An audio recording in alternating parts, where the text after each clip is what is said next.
எல்லாருக்கும் வணக்கம். நம்ம அழகே அழகு சீரியலில் இந்த அழகுமதி வேலைக்கு போகிறதுனால தானே உன்னை மதிக்கவே மாட்டேங்கிறா, அவளோட இந்த கர்வத்தை நான் ஒழிக்கிறேன் அப்படின்னு தங்கராஜ் ரெண்டாவதாக ஒரு திட்டம் போட்டு சுரேஷை அழகுமதியோடு சேர்த்து வைக்கிறதுக்கு பிளான் போடுறாரு. ஆனால் நம்ம அழகுமதியோட வேலை போகலை, அழகுமதிக்கு ப்ரமோஷன் கிடைக்குது. ஆனால் இந்த திட்டத்தில் பாதிக்கப்படுறது சுரேஷ் தான். சுரேஷ் சஸ்பெண்ட் ஆகுறாரு. என்ன நடந்துச்சு தெரிஞ்சுக்கிறதுக்கு முன்னாடி இந்த வீடியோக்கு ஒரு லைக் போட்டுக்கோங்க. ஸோ பார்த்தீங்கன்னா இந்த தங்கராஜ் நேராக நம்ம அழகுமதி வேலை பார்க்குற காலேஜுக்கே போகிறாரு. இந்த தங்கராஜை பற்றி உங்களுக்கு தெரியும்னு நினைக்கிறேன். இந்த தங்கராஜ் வீட்டு மருமக தான் இந்த அழகுமதி. உங்கள் காலேஜில் டெம்பரரி லெக்சரராக வேலை பார்த்துக்கிட்டு இருக்காங்க.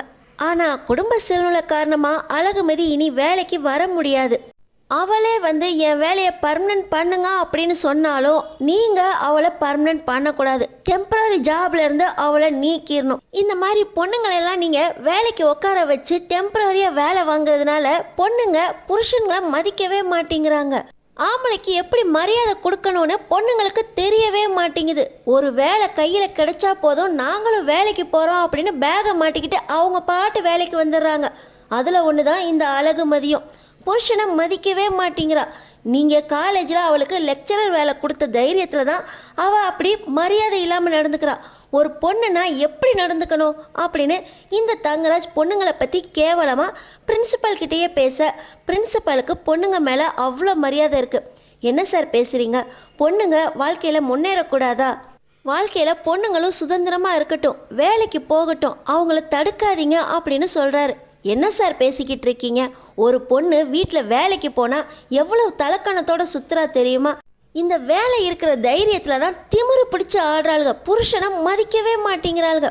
புருஷங்கிட்ட அடங்கியே நடக்க மாட்டேங்கிறாங்க. மாமனார் மாமியாருக்கு மரியாதையே கொடுக்க மாட்டுறாங்க. இந்த வேலை இருக்கிற தைரியத்தில் தான் அழகுமதி குடும்பத்தில் அடங்கி நடக்காமல் மாமியார் மாமனாருக்குள்ளே ஒரே சண்டை. போலீஸ் ஸ்டேஷனுக்கு போய் மாமியார் மாமனார் புருஷனை பற்றி புருஷன்கிட்டயே கம்ப்ளைண்ட் கொடுக்குறா. இந்த அழகுமதி சரியான திமிரு பிடிச்சவ. அவளுக்கு நீங்கள் இந்த வேலையை கொடுக்கவே கூடாது. இந்த அழகுமதியோட டெம்பரரி ஜாபை நீங்கள் ரிசைன் பண்ண வைக்கணும். அவளுக்கு பர்மனன்ட் ஜாப் கொடுக்கவே கூடாது. இந்த விஷயத்தை நீங்கள் செய்யணும், இல்லை என்னோட பவரை நான் காட்ட வேண்டி இருக்கோம் அப்படின்னு இந்த தங்கராஜ் அந்த பிரின்சிபலை மிரட்டுறாரு. ஆனால் நம்ம அழகுமதி வேலை பார்க்குற காலேஜ் பிரின்சிபல் ரொம்பவே நல்லவர், பொண்ணுங்களை மதிக்க தெரிஞ்சவர், பொண்ணுங்களுக்கு வேலை முக்கியம் அப்படின்னு நினைக்கிறவர். ஆனால் தங்கராஜ் மிரட்டுறதை கேட்டு மதியோட வேலையை நிறுத்திடலாமா அல்லது மதியோட வேலையை பர்மனெண்ட் பண்ணலாமா அப்படின்னு யோசிச்சுக்கிட்டு இருக்காரு. இந்த நேரத்தில் தான் நம்ம அழகுமதி ஹெச்ஓடி டிபார்ட்மெண்ட்டில் இருந்துக்கிட்டு என்னோடய ஜாபு இதை விட ரொம்பவே நல்லா பண்ண முடியும், 100% ரிசல்ட் காட்டியிருக்கேன், என்னோடய ஜாப் டெம்பரரியாக இருக்கிறதுனால என்னோடய பவரை யூஸ் பண்ணி ரொம்ப பண்ண முடியல, கிளாஸ் எடுத்தால் டெம்பரரி லெக்சரர் தானே நீங்கள் அப்படின்னு சொல்லி எக்ஸ்ட்ரா கிளாஸ் எடுக்க விட மாட்டுறாங்க. நான் மட்டும் பர்மனெண்ட் ஆகிட்டேன்னா இன்னும் எக்ஸ்ட்ரா கிளாஸ் எடுப்பேன், பசங்களுக்கு லெசனை இன்னும் அதிக நேரம் அவங்களுக்கு சொல்லித்தர முடியும் அப்படின்னு நம்ம அழகுமதி சொல்லிக்கிட்டு இருக்க. நீங்கள் இன்னும் டெம்பரரியாக தானே வேலை பார்த்துக்கிட்டு இருக்கீங்க, கண்டிப்பாக உங்கள் ஜாப் பர்மனெண்ட் ஆகிடும், உங்களோட இந்த உழைப்புக்கு கண்டிப்பாக பலன் கிடைக்கும் அப்படின்னு ஹெச்ஓடி சொல்கிறதோடு இல்லாமல் நேராக பிரின்சிபல் ரூமுக்கே சார் அதே மேடம் நம்ம காலேஜில் டெம்பரரி லெக்சரராக வேலை பார்த்துக்கிட்டு இருக்காங்க, அவங்களால தான் நம்ம டிபார்ட்மெண்ட்டில் 100% ரிசல்ட் கிடைக்குது, அவங்களுக்கு டெம்பரரி ஜாபை பர்மனெண்ட் பண்ணிடுங்க சார், நம்ம டிபார்ட்மெண்ட்டில் நல்லாவே ஒர்க் பண்ணுறாங்க, அவங்களுக்கு பர்மனெண்ட் ஜாப் பண்ணுறதோட கண்டிப்பாக ப்ரொஃபஸராக ப்ரமோஷன் கொடுக்கணும் அப்படின்னு ஹெச்ஓடி அவங்களுக்காக ரெக்கமெண்டும் பண்ணுறாங்க. இப்போ தங்கராஜ் சொல்கிறத கேட்குறதா, நம்ம காலேஜ் ஹெச்ஓடி சொல்கிறத கேட்கலதா அப்படின்னு இப்போ அந்த பிரின்சிபலுக்கு சந்தேகம் வருது. இன்னொரு பக்கம் தங்கராஜ் நான் மிரட்டில் கண்டிப்பாக அந்த பிரின்சிபல் மதியை ரிசைன் பண்ணியிருப்பார், டெம்பரரி ஜாப்பும் கோவிந்தா ஆகிருக்கும். சுரேஷ் இந்த நேரத்தில் அழகுமதிக்கு ஆதரவாக பேசினா சுரேஷோட அழகுமதியை சேர்த்து வச்சிடலாம், அவங்க வாழ்க்கை பயணத்தை ஆரம்பிச்சிருவாங்க அப்படின்னு கனவு காண்ற தங்கராஜ் நேராக தங்கராஜ் சுரேஷுக்கு கால் பண்ணுறாரு. டேய் சுரேஷ், இன்னைக்கு நீ என்ன பண்ணுற? நேராக மதியோட காலேஜுக்கு போய் மதி மனசொடைஞ்சு உக்காந்துருப்பா, அவளுக்கு ஆறுதலாக பேசி வீட்டுக்கு கூட்டிகிட்டு வா, அவ்வளவுதான். உன்னோட ஆறுதலில் அவள் மயங்கி போயிடுவா, உனக்கு அடங்கி நடப்பா, பொண்டாட்டியாக இனிமேல் இருப்பா. மாமா அவள் அடங்குறதுலாம் நடக்கவே நடக்காது, நீங்கள் என்ன அவள் பொண்டாட்டியாக நடப்பான்னு சொல்கிறீங்க அப்படின்னு சுரேஷ் கேட்க தங்கராஜ் சொன்னால் சரியாக இருக்கும், இன்றைக்கி நீ காலேஜுக்கு போ, மாமா சொன்னதெல்லாம் நடக்குதா இல்லையா பாரு அப்படின்னு தங்கராஜ் சொல்கிறாரு. ஏதோ மாமா அப்படின்னு சொல்லிட்டு சுரேஷும் அவரோட யூனிஃபார்மோட காலேஜுக்கு போகிறாரு. இந்த நேரத்தில் தான் காலேஜில் ஹையர் எஜுகேஷன் டிபார்ட்மெண்ட்டோட இன்ஸ்பெக்ஷன் நடக்குது. காரணம் என்ன அப்படின்னு பார்த்தீங்கன்னா, பிரின்சிபல் தங்கராஜோட பேசிக்கிட்டு இருந்தார் இல்லையா, சாரிங்க, தங்கராஜ் பிரின்சிபலை மிரட்டிக்கிட்டு இருந்தார் இல்லையா, அந்த வீடியோ ஹையர் எஜுகேஷன் டிபார்ட்மெண்ட்டுக்கே போயிருக்கு. அதனால் ஹையர் எஜுகேஷன் டிபார்ட்மெண்ட்லேருந்து காலேஜுக்கு இன்ஸ்பெக்ஷன் வந்திருக்காங்க. இந்த நேரத்தில் தங்கராஜ் மாமா சொன்னாரே அப்படின்னு சுரேஷ் எஸ்ஐ யூனிஃபார்மோட காலேஜுக்குள்ளே வந்திருக்காரு. எங்கே மதிய காணோம் அப்படின்னு சொல்லி பிரின்சிபல் ரூமுக்கு வெளியே இருக்காரு.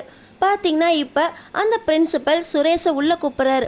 என்ன சார், எதுக்காக வந்திருக்கீங்க அப்படின்னு கேட்க, அழகுமதியோட ஹஸ்பண்ட் நான், என்னோட மாமா என்னை இங்கே வர சொல்லியிருந்தாரு அப்படின்னு சொல்ல, யார் உங்கள் மாமா அப்படின்னு பிரின்சிபல் விசாரிக்க, தங்கராஜ் தான் என்னோட மாமா, அவர் தான் தொழிற்சங்க தலைவராக இருக்கார், அவரை பற்றி உங்களுக்கு தெரியுமா அப்படின்னு கேட்க, ஓஹோ இவர் தானா அப்படின்னு சொல்லி பிரின்சிபலுக்கு புரிஞ்சு போயிடுது. காலையில் உங்கள் மாமா என்னை வந்து சந்திச்சாரே அப்படின்னு சொல்ல, ஓஹோ மாமா நீங்கள் இங்கேயும் வந்திருக்கீங்களா, அதனால தான் என்ன அழகுமதிக்கு ஆறுதலாக பேசுன்னு சொன்னீங்களா அப்படின்னு சுரேஷுக்கு ஒரே சந்தோஷம். நான் வெளியே வெயிட் பண்ணுறேன் சார் அப்படின்னு சொல்லி சுரேஷ் வெளியே உட்காந்துருக்க.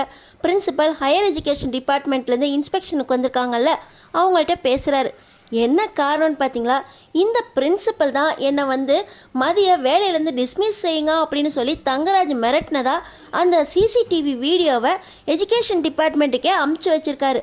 மதி மேலே அவ்வளோ மரியாதை, ஏற்கனவே பொண்ணுங்க மேலே மரியாதை இருக்குது, இதில் மதியை வேலையை விட்டு நீக்கணும் அப்படின்னு சொல்லி ஹையர் இடத்துலேருந்து இப்போ பிரின்சிபலையே வந்து மிரட்டுறாங்க அப்படின்னா அந்த பொண்ணுக்கு ரொம்ப ஆபத்து இருக்குது. அப்படிங்கிற காரணத்தினால அந்த வீடியோவை இந்த பிரின்சிபல் ஹையர் எஜுகேஷன் டிபார்ட்மெண்ட்டுக்கே அமுச்சு வச்சுருக்காரு.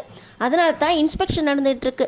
இந்த நேரத்தில் டியூட்டி யூனிஃபார்மோடே வந்து மாமா அனுப்புனாரு அப்படின்னு சுரேஷே வந்து சிக்க, சுரேஷ் நீ தான் இதுக்கு பின்னாடி இருக்கிறதா, மதியோட வேலை போகணும் அப்படின்னு உங்கள் மாமா வந்து என்னை காலையில் மிரட்டுறாரு, சாயந்தரம் நீ உன் யூனிஃபார்மை காட்டி என்னை மிரட்ட வந்திருக்கா அப்படின்னு சொல்லி இந்த பிரின்சிபல் எஜுகேஷன் டிபார்ட்மெண்ட்டுக்கு சொல்ல, எஜுகேஷன் டிபார்ட்மெண்ட்லேருந்து நேராக கம்ப்ளைண்ட்டு போலீஸ் டிபார்ட்மெண்ட்டுக்கே போயிடுது. பிரின்சிபல் ரூமுக்கு வெளியே காத்திருக்கிற சுரேஷ் இன்னைக்கு மதி அழுதுகிட்டே வரப்போறா மாமா சொன்ன மாதிரியா அப்படின்னு ஆசையாக காத்துக்கிட்டு இருக்க சுரேஷுக்கு கமிஷனர் ஆஃபீஸ்லேருந்து கால் வருது.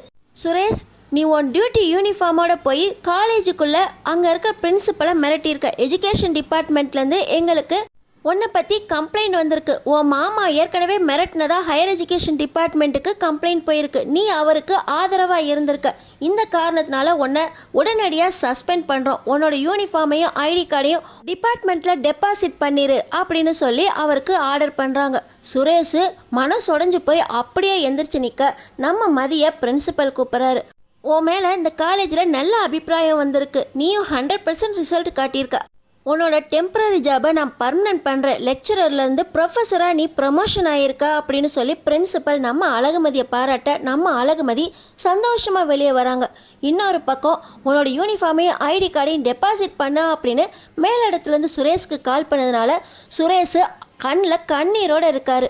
தங்கராஜ் அழகுமதிக்கு ஆறுதல் சொல்லி வீட்டுக்கு கூட்டிகிட்டு வா அப்படின்னு சுரேஷை அனுப்புனார். ஆனால் நம்ம அழகுமதி சுரேஷுக்கு ஆறுதல் சொல்லி தங்கராஜோட வீட்டுக்கு கூட்டிகிட்டு போகிறாங்க. தங்கராஜோட திட்டத்தால் நம்ம அழகுமதிக்கு வேலை பர்மனெண்ட் ஆயிடுச்சு, சுரேஷுக்கு வேலை டிஸ்மிஸ் ஆயிடுச்சு. தங்கராஜோட திட்டத்தில் எனக்கு பங்கு இல்லை அப்படின்னு சுரேஷ் நிரூபித்து அவருக்கு மறுபடியும் வேலை கிடைக்குமா? அடுத்தடுத்து என்ன நடக்க போகுதுன்னு தெரிஞ்சுக்கிறதுக்கு நம்ம சேனலை சப்ஸ்கிரைப் பண்ணி தொடர்ந்து பாருங்கள்.